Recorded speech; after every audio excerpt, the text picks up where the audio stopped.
नमस्कार, मैं हूं प्रतीक्षा मिश्रा और दिल्ली पुलिस अपडेट्स में आपका स्वागत है। युवा देश का भविष्य है, लेकिन अगर उन्हें सही दिशा ना मिले तो न केवल उनकी जिंदगी बर्बाद हो सकती है, बल्कि कई बार वो अपराध के दलदल में भी फंस सकते हैं। लिहाजा दिल्ली पुलिस अनेक कदम उठाती रहती है ताकि युवाओं को सही मार्गदर्शन प्रदान किया जा सके। इसी के तहत दिल्ली पुलिस द्वारा युवा 2 नाम से एक विशेष योजना चलाई जा रही है। आइए इसी पर देखते हैं हमारी ये खास रिपोर्ट।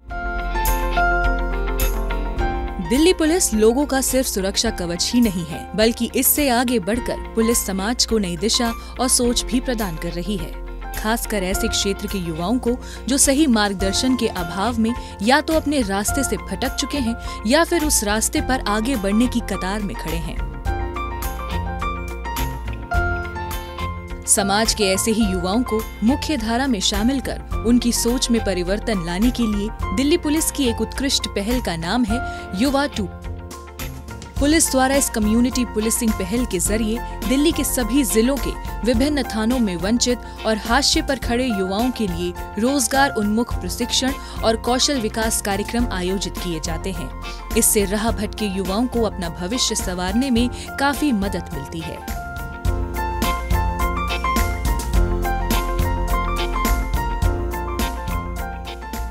वो बच्चे जो 17 से 25 या वो डेलिकेट एज के बच्चे होते हैं जो अपराध की तरफ मुड़ जाते हैं या नशा की तरफ मुड़ जाते हैं या बहुत एब्जेक्ट पेन्यूरी जिसको कहते हैं गरीबी के में बच्चे होते हैं, उनको हम स्किल डेवलप करने के लिए ट्रेनिंग देते हैं और फिर नौकरी दिलाते हैं। इसके तहत 17 से 25 वर्ष की आयु के युवाओं का चयन किया जाता है। स्कूल छोड़ चुके युवा, किशोर अपराधी या अपराध के शिकार, विचाराधीन कैदियों के वार्ड्स और आर्थिक रूप से कमजोर तबके आदि के युवाओं को इस स्कीम के माध्यम से प्रशिक्षण प्रदान किया जाता है। फिलहाल 13 प्रशिक्षण भागीदारों के सहयोग से दिल्ली पुलिस द्वारा इस कार्य को अंजाम दिया जा रहा है। इसके अंतर्गत कंप्यूटर ऑपरेटर, लैपटॉप व mobile mechanic, beautician, health care worker, hospitality industry worker आदि जैसा लगभग 25 प्रकार का रोजगार उन्मुख प्रशिक्षण दिया जाता है। Ministry of skill development NSDC और इनकी मदद से स्किल डेवलपमेंट हम करते हैं। तो स्किल से रिलेटेड करीबन जॉब रोल्स कहते हैं 25 तरह के जॉब रोल्स हैं, जिसमें पैरामेडिक्स, ब्यूटी से related, fashion industry, hospitality industry, इनसे रिलेटेड बहुत सारे हैं जिसकी काफ़ी डिमांड है, जिनको हम ब्लू कॉलर जॉब्स भी बोलते हैं। उसमें हम उनको ट्रेन करते हैं डिफरेंट उनकी रुचि के हिसाब से, उनके रुझान के हिसाब से, और फिर उनको दोनों थियोरेटिकल और ऑन हैंड ट्रेनिंग देते हैं। युवा प्रोजेक्ट सिर्फ युवाओं को ज्ञान बांटने का जरिया मात्र ही नहीं है, बल्कि इसके द्वारा ज्ञान के साथ साथ उनको आत्मनिर्भर भी बनाया जाता है। इसके मद्देनजर पुलिस द्वारा समय समय पर जॉब फेयर्स का आयोजन किया जाता है ताकि प्रशिक्षण प्राप्त कर चुके युवाओं को रोजगार के अवसर मुहैया कराए जा सके। इन जॉब्स फेयर में बड़ी संख्या में कंपनियां भाग लेती हैं, जिनके द्वारा अपनी जरूरत के मुताबिक उम्मीदवारों का साक्षात्कार किया जाता है। इंटरव्यू में चयनित कैंडिडेट्स को मौके पर ही नियुक्ति पत्र प्रदान किए जाते हैं। बच्चों को हम ट्रेनिंग दिलाते हैं और उसकी अटेंडेंस भी होती है। जैसे आपके कॉलेजेस में होता है कि आपके 60% से ज़्यादा बच्चे को आप बिकॉज आगे वो स्किल ट्रेनिंग कर रहे हैं, तो हमने 60% का हमने मापदंड रखा कि जिस बच्चे की 60% की अटेंडेंस होगी वो ही एग्ज़ाम में होगा। हम लोगों ने जितनी ये कंपनीज़ हैं इनसे टैप करके इनके जॉब फेयर हमने ऑर्गेनाइज़ किए हैं। तो सारी कंपनीज़ को हम बताते हैं कि हमारा ये बैच अब इस टाइम तैयार होने वाला है, तो जिस चीज़ का बैच हमारा तैयार होता है उससे कंसर्न हम एजेंसीज को वहाँ पर बुलाते हैं और वो बच्चे को करते हैं। युवा 2 प्रोजेक्ट के दूसरे फेज की बात करें तो इसके अंतर्गत अब तक 11,471 युवाओं को पेशेवर प्रशिक्षण प्रदान किया जा चुका है। प्रशिक्षुओं को नौकरी के अवसर प्रदान करने के लिए दिल्ली पुलिस के perception management and media cell द्वारा अब तक 5 मेगा जॉब फेयर और विभिन्न प्लेसमेंट ड्राइव का आयोजन किया गया है। इनके परिणाम स्वरूप 3,208 नौजवानों को कंफर्म नौकरी के ऑफर मिल चुके हैं, जबकि 2,211 उम्मीदवारों को लेटर ऑफ इंटेंट प्रदान किए गए हैं, जिनकी विभिन्न कंपनियों में नौकरियां प्राप्त करने की प्रक्रिया चल रही है। इस स्कीम की सफलता और लोकप्रियता को देखते हुए दिल्ली पुलिस द्वारा इसे लगातार विस्तार दिया जा रहा है।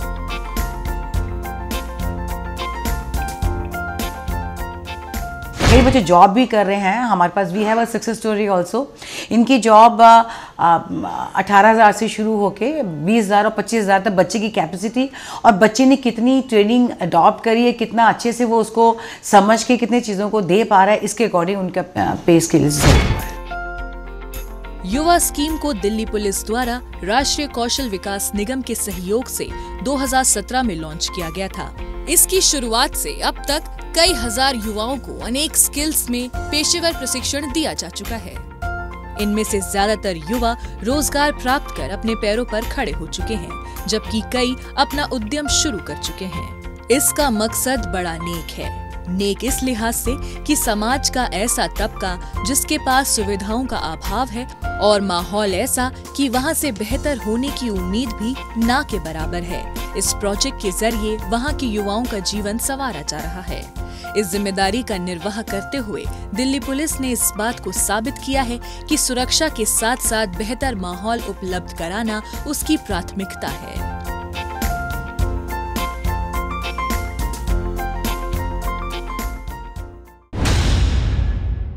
और अब डालते हैं एक नजर पिछले दिनों सुर्खियों में रही दिल्ली पुलिस की कुछ महत्वपूर्ण उपलब्धियों पर, लेकिन पहले ये संदेश।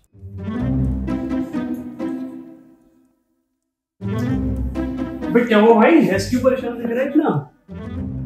क्या बात हो गई यार? वो शादी की बात चल रही थी ना मेरी ऑनलाइन। यार परसों वो लड़की ना मेरे लिए रिंग लेने गई थी, ठीक है, और उसके ना अकाउंट में कुछ दिक्कत आ रही थी, तो उसने मुझसे बोला, मैंने 50,000 रुपए पेटीएम कर दिए थे। हाँ तो फिर प्रॉब्लम क्या आ रही है? यार तब से ना तो उसकी ऑनलाइन प्रोफाइल दिख रही और नंबर भी ब्लॉक आ रहा।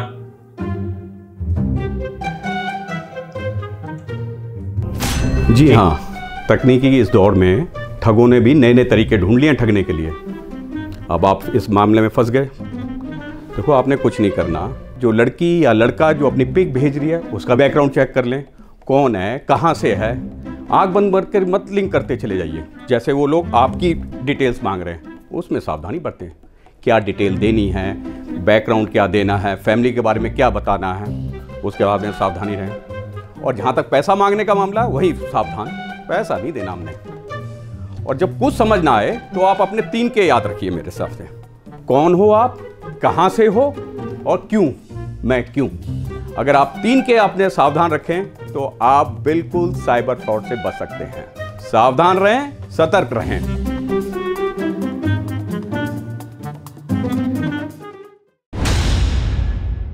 दिल्ली पुलिस के पिछले हफ्ते के एक्शन की कहानी अब आंकड़ों की जुबानी।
और अब डालते हैं एक नजर पिछले दिनों सुर्खियों में रही दिल्ली पुलिस की कुछ महत्वपूर्ण उपलब्धियों पर।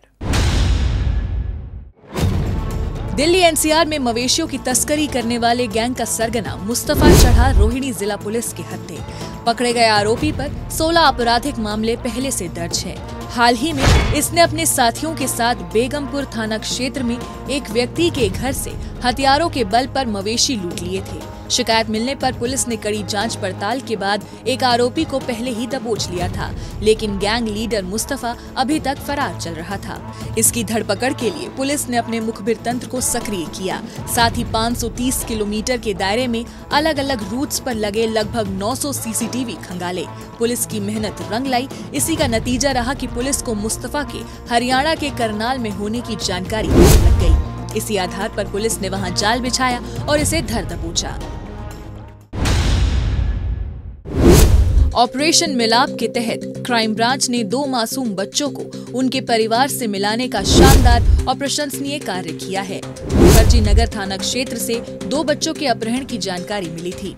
मामले की गंभीरता को देखते हुए पुलिस गहन छानबीन कर ये पता लगाने में कामयाब रही कि वो बच्चे गलत ट्रेन के जरिए इलाहाबाद जाने के बजाय उत्तर प्रदेश के प्रतापगढ़ पहुंच गए हैं, जहां वो एक चाय की दुकान पर कार्य कर रहे हैं। फौरन एक पुलिस टीम मौके के लिए रवाना हो गई और दोनों बच्चों को सकुशल बरामद कर उनके परिवार के हवाले कर दिया। उत्तर पूर्वी जिला पुलिस ने गो तस्करी गिरोह का भंडाफोड़ किया है। इस सिलसिले में पुलिस ने 3 आरोपी वजाहत, जहान आलम और साजिद को सलाखों के पीछे पहुंचा दिया है। पकड़े गए आरोपी गायों को चुराकर आगे बेच दिया करते थे। करावल नगर पुलिस स्टेशन में पीसीआर कॉल के जरिए इनके बारे में जानकारी मिली थी। पुलिस ने फौरन विभिन्न धाराओं में मामला दर्ज कर छानबीन शुरू कर दी थी। इसी दौरान पुलिस ने सीसीटीवी कैमरे खंगाले, जिसमें एक संदिग्ध कार की पहचान की गई। इसके बाद पुलिस ने कार को ट्रैक किया और इन तीनों आरोपियों को ओल्ड मुस्तफाबाद स्थित इनके घर से दबोच लिया।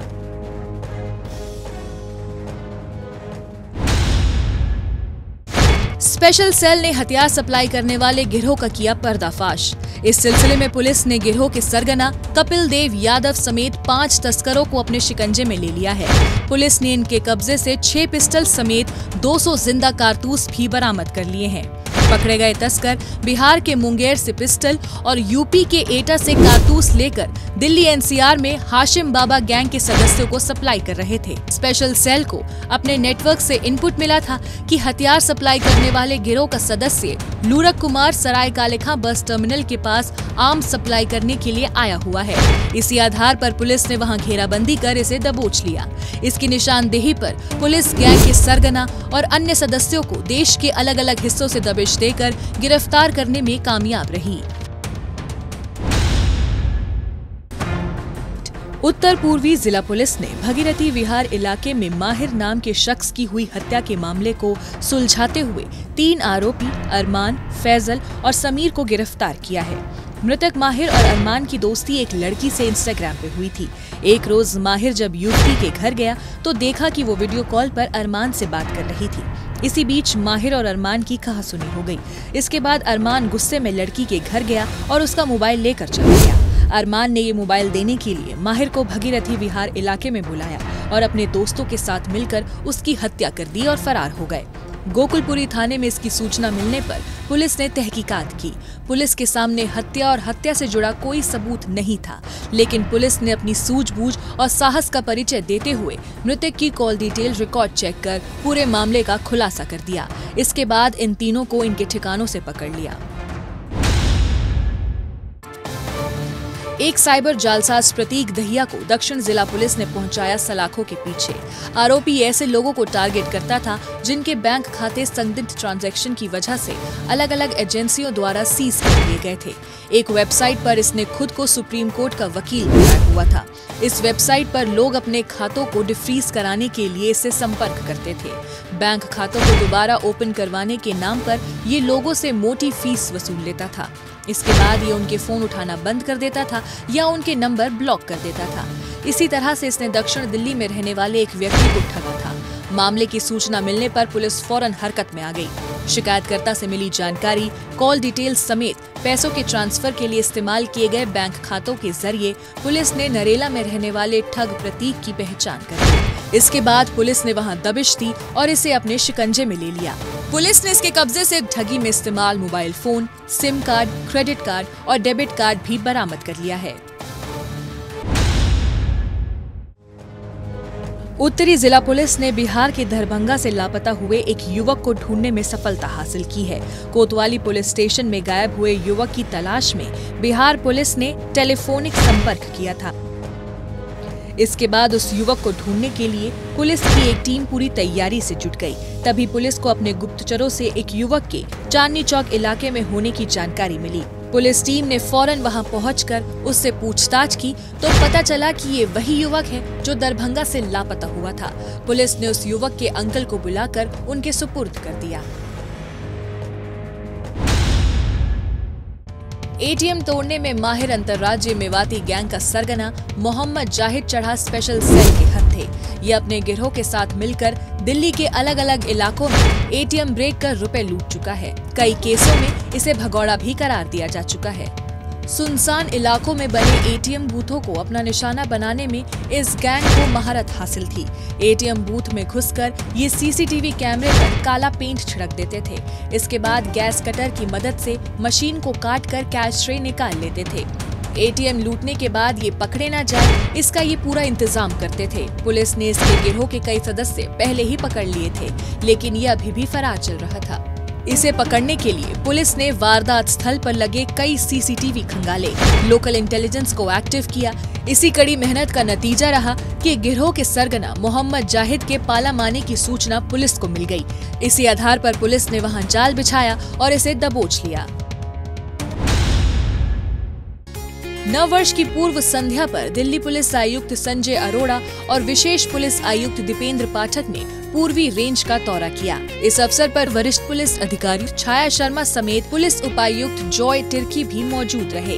इस दौरान पुलिस आयुक्त और अन्य वरिष्ठ पुलिस अधिकारियों ने उत्तर पूर्वी जिला पुलिस द्वारा नए साल के लिए पुलिस द्वारा किए गए सुरक्षा इंतजामों का जायजा लिया और पुलिस कर्मियों को नव वर्ष की शुभकामनाएं भी दी।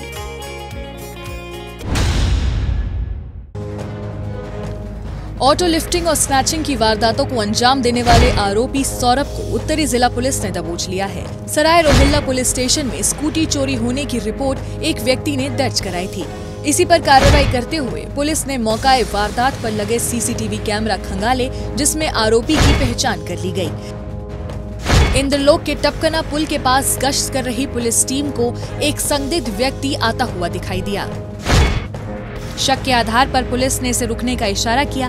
इस पर ये स्पीड तेज कर भागने लगा, लेकिन चौकस पुलिस टीम ने इसे भागने का कोई मौका न देते हुए पकड़ लिया। पकड़े जाने पर इसकी पहचान कुख्यात ऑटो लिफ्टर सौरभ के रूप में हुई। पुलिस ने इसे गिरफ्तार कर इसकी निशानदेही पर चोरी के 3 दुपहिया वाहन बरामद कर लिए।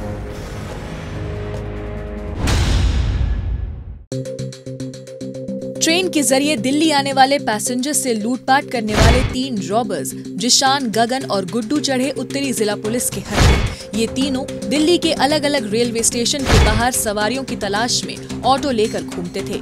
ये पैसेंजर को कम पैसों में घर छोड़ने के बहाने ऑटो में बैठाते थे और रास्ते में उन्हें पीटकर लूटपाट कर ऑटो से फेंक दिया करते थे। इसी तरीके से इन्होंने पुरानी दिल्ली रेलवे स्टेशन से एक पैसेंजर को लक्ष्मी नगर छोड़ने के बहाने गीता कॉलोनी फ्लाईओवर पर लूट लिया था। कोतवाली पुलिस स्टेशन में लूट की शिकायत मिलने पर पुलिस फौरन हरकत में आ गई। पुलिस के पास आरोपियों से जुड़ा कोई सुराग हाथ लग सके, इसके लिए वारदात स्थल के आसपास लगे जब सीसीटीवी खंगाले गए तो उसमें एक संदिग्ध ऑटो की पहचान कर ली गई। इसके बाद ऑटो के रजिस्ट्रेशन के आधार पर पुलिस इन तीनों आरोपियों को अपनी गिरफ्त में लेने में कामयाब रही। पुलिस ने इनके कब्जे से लूटा गया मोबाइल, पैसा और वारदात में इस्तेमाल ऑटो भी बरामद कर लिया है। DSII DC ऑफिसर बनकर ठगी करने वाले 5 आरोपी विक्रम सक्सेना, वेद प्रकाश, मोहम्मद साकले नकवी, रवि चौधरी और शाह हसन नकवी को बाहरी उत्तरी जिला पुलिस ने गिरफ्तार किया है। हाल ही में इन्होंने DSII DC अधिकारी बनकर बवाना के एक फैक्ट्री ओनर को कॉल किया था, जिसमें इन्होंने बिना ब्याज के लंबित ग्राउंड रेंट बिल जमा करने का झांसा देकर 1,75,000 रुपए का ऑनलाइन भुगतान अपने खातों में करवा लिया। नेशनल क्राइम रिपोर्टिंग पोर्टल के जरिए बाहरी उत्तरी जिला के साइबर पुलिस स्टेशन में इसकी शिकायत मिली थी। मामले की गंभीरता को देखते हुए पुलिस ने तुरंत जांच पड़ताल शुरू कर दी। पुलिस ने कॉल डिटेल रिकॉर्ड और रुपए ट्रांसफर के लिए इस्तेमाल खातों के आधार पर साहिबाबाद इलाके से शाह हसन नकवी को पकड़ लिया। इसकी निशानदेही पर पुलिस ने बाकी के 4 आरोपियों के ठिकानों का पता निकाला और वहां दबिश देकर धर दबोचा। पुलिस ने इनके कब्जे से ठगी में इस्तेमाल 7 मोबाइल फोन, डेबिट कार्ड समेत 2 चेकबुक भी बरामद कर ली है। हेरोइन सप्लाई करने वाले अंतर्राज्यीय गिरोह का क्राइम ब्रांच ने किया भंडाफोड़। इस सिलसिले में पुलिस ने 3 तस्कर मोहम्मद नासिर, मोहम्मद बिजली और सोहेल को दबोच लिया है। पुलिस ने इनके कब्जे से 426 ग्राम हेरोइन जब्त की है। क्राइम ब्रांच को अपने खुफिया नेटवर्क के जरिए सूचना मिली थी कि ड्रग सप्लाई करने वाले गिरोह का सदस्य नासिर हेरोइन की डिलीवरी करने के लिए आनंद विहार बस टर्मिनल के पास आने वाला है। इस आधार पर पुलिस ने वहां ट्रैप लगाया और इसे धर दबोचा। पुलिस ने इसकी निशानदेही पर इसे हेरोइन पहुंचाने वाले तस्कर मोहम्मद बिजली को हैदरपुर और बिजली को मादक पदार्थ देने वाले सोहेल को यूपी के बिजनौर में दबिश देकर पकड़ लिया। दिल्ली एनसीआर में नकली नोट सप्लाई करने वाले अंतर्राज्यीय गिरोह पर स्पेशल सेल ने कसी नकेल। इस धंधे में शामिल 3 सप्लायर आसिफ अली, दानिश और सरताज को पहुंचाया सलाखों के पीछे। नकली भारतीय करेंसी के गोरख धंधे को अंजाम देने वाले गिरोह की धरपकड़ में स्पेशल सेल बड़ी मुस्तैदी से लगी हुई थी। इसी बीच पुलिस को अपने खुफिया नेटवर्क से ये जानकारी थी कि बदायूं का रहने वाला आसिफ नकली नोटों को छिपाकर आगे धड़ल्ले से सप्लाई करने में लगा है। आसिफ के रडार पर आने पर पुलिस को भनक लगी कि वो अपने साथियों के साथ अक्षरधाम मेट्रो स्टेशन के नजदीक कार से नकली नोट सप्लाई करने के लिए आने वाला है। इस आधार पर पुलिस ने वहां जाल बिछाया और वहां आई एक संदिग्ध कार को रोक लिया। कार की तलाशी लेने पर उसमें 500 रुपए के नकली नोटों के रूप में 50 लाख रुपए मिले। इस आधार पर पुलिस ने इन तीनों को अपनी गिरफ्त में ले लिया। उत्तरी जिला पुलिस ने साइबर फ्रॉड करने वाले आरोपी सद्दाम खान को गिरफ्तार किया है। आरोपी ने लोगों को कॉल करने के लिए फर्जी सिम कार्ड और बैंक खाते खोल रखे थे। हाल ही में इसने दिल्ली यूनिवर्सिटी की छात्रा को कॉल किया, जिसमें उसने खुद को उसके पिता का दोस्त बताकर उससे 5000 रुपए यूपीआई पेमेंट के जरिए लौटाने की बात कही। युवती द्वारा डिटेल देने पर इसने पैसे ट्रांसफर कर दिए। दोबारा कॉल कर आरोपी ने कहा कि उससे 5000 रुपए की जगह 50,000 रुपए गलती से सेंड हो गए हैं। इस ट्रांजैक्शन का आरोपी ने बकायदा स्क्रीनशॉट भी भेज दिया। इसके झांसे में फंसी युवती ने उसके रुपए वापस सेंड कर दिए। इसके बाद अकाउंट खंगालने पर छात्रा को ठगी का एहसास हुआ। फौरन इसकी शिकायत छात्रा ने उत्तरी जिला के साइबर पुलिस स्टेशन में कर दी। पुलिस ने टेक्निकल सर्विलांस, मनी ट्रेल और गुप्तचरों की मदद से आरोपी की लोकेशन को मथुरा में ट्रैक कर दबोच लिया। पुलिस ने इसके कब्जे से वारदात में इस्तेमाल 3 मोबाइल और फर्जी सिम कार्ड भी बरामद कर लिए हैं। दक्षिण पश्चिमी जिला पुलिस ने 15 दिन के बच्चे के अपहरण की गुत्थी को महज 3 घंटे में सुलझाया। इस सिलसिले में पुलिस ने आरोपी महिला रानी और सोनी पाल समेत इनके साथी पंकज को गिरफ्तार किया है। तीनों ने बच्चे को बेचकर रुपया कमाने के लिए अपहरण की वारदात को अंजाम दिया था, लेकिन इससे पहले कि ये बच्चे को बेच पाते पुलिस के हत्थे चढ़ गए। दरअसल कापस हेड़ा थाने में पीसीआर के जरिए 15 दिन के बच्चे के अपहरण की सूचना मिली थी। मामले की संवेदनशीलता को देखते हुए कई टीमों का गठन कर उन्हें अपहरणकर्ताओं की खोजबीन के लिए लगा दिया गया। पुलिस ने मौकाए वारदात पर लगे सीसीटीवी खंगाले, जिसमें एक महिला बच्चे को ओल्ड गुड़गांव रोड की ओर ले जाती हुई दिखाई दी। पुलिस ने इस महिला को अपने लोकल इंटेलिजेंस की मदद से खोज निकाला, जिसकी पहचान सोनिया गांधी कैंप में रहने वाली महिला सोनी के रूप में हुई। पुलिस ने सोनी पाल और पंकज को वहां दबिश देकर दबोच लिया। इनकी निशानदेही पर पुलिस ने गुरुग्राम के डूंडा हेड़ा में रहने वाली रानी सिंह को भी धर दबोचा। पुलिस ने इनके कब्जे से बच्चे को भी सकुशल बरामद कर उसके परिवार के हवाले कर दिया। दिल्ली पुलिस अपडेट्स में आज बस इतना ही। अगले हफ्ते दिल्ली पुलिस की नई अपडेट्स के साथ हम फिर होंगे हाजिर। लेकिन आपको हमारा ये कार्यक्रम कैसा लगा, कमेंट बॉक्स में अपनी राय लिखकर हमें जरूर बताएं। नमस्कार।